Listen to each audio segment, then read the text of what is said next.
இந்த குப்பை கொட்டுறதுனால நான் ஹார்ட் பேஷண்ட்டு, எனக்கு மூச்சு திணறல் அதிகமாகி நெஞ்சு வலி அதிகமாகுதுங்க. இந்த குப்பைகளை கொட்டாமல் எடுத்துறதுக்கு கவர்மெண்ட் என்ன நடவடிக்கை எவ்வளோ சீக்கிரம் எடுக்க முடியுமோ அவ்வளோ சீக்கிரம் எடுக்குங்க.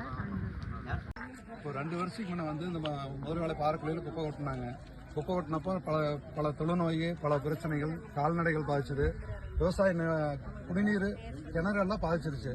பல போராட்டத்துக்கு அப்புறம் 2 வருஷமா நிறுத்திட்டு அன்னைக்கு மேயர் வந்து என்ன சொன்னாருன்னா, எங்களுக்கு வந்து மேலே மண்ணை கொட்டி பூங்கா அமைச்சு கொடுக்கணும்னு சொல்லிட்டு போனாரு கடைசியா. அதுக்கப்புறம் பார்த்தீங்கன்னா 2 வருஷம் நாங்கள் சரி நிம்மதியாக இருந்த பிரச்சனை, குப்பைக்கு பிரச்சனை தீர்ந்துருச்சுன்னு இருந்ததுக்கப்புறம் இப்போ பார்த்தீங்கன்னா போன வாரம் வந்து கிட்டத்தட்ட போலீஸ் பாதுகாப்போட நைட் 5 மணிக்கு போலீஸ் கொண்டு நிறுத்திட்டு பஸ் ஒரு 10 பஸ் என்னமோ தீவிரவாதிகள் பிடிக்கிற மாதிரி கொண்டு நிறுத்திட்டு குப்பை கொட்டிட்டு இருக்கிறாங்க. இங்கே குப்பை கொட்டதுனால என்ன பார்த்தா தொழுநோய், சுவாச கோளாறு. இப்போ பார்த்தீங்கன்னா 10 ஏக்கரால் பார்க்கல இப்போ ஒரு 60-70 அடி தண்ணி நிற்குது. தண்ணிக்குள்ள கொட்டும் போது இங்கே இருக்கிற நிலத்தடி நீர் பூரா விஷமா மாறினா கேட்டால் மாநகராட்சிக்குள்ள கொட்டுறங்கிறாங்க. இப்போ மாநகராட்சி மக்கள் வேற, ஊராட்சி மக்களுக்கு அப்போ எந்த பாதுகாப்பு இல்லையா? ஊராட்சி மக்கள்லாம் நாங்கள் எங்கே போகிறது? யார்கிட்ட போய் சொல்றது?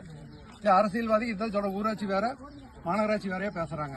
இப்போ எங்களுக்கு முதல்வேளை கிராம மக்களுக்கு இங்கிருந்து பல்வேறு மக்கள், குழந்தைகள், ஸ்கூல் பக்கத்தில் பார்த்தீங்கன்னா அருகில் 3 ஸ்கூல் இருக்குது. பிரைவேட் ஸ்கூலு, கவர்மெண்ட் ஸ்கூலு எல்லாமே இருக்குது. அந்த குழந்தைகளுக்கெல்லாம் என்ன பாதுகாப்பு?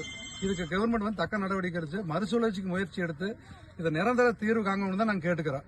எங்களுக்கு வந்து எங்கள் பாறைக்குள்ளையில் குப்பை கொட்டுறதை நிறுத்தி எங்களுக்கு வந்து வாழ்வாதாரத்தை நாங்கள் உயிரோடு இருக்கிறதுக்கு மாநகராட்சி நிர்வாகம், தமிழக அரசு உரிய நடவடிக்கை எடுக்கணும்னு கேட்டுக்கிறோம். முதல்வேளை ஊராட்சி சார்பாக கேட்டுக்கிறோம்.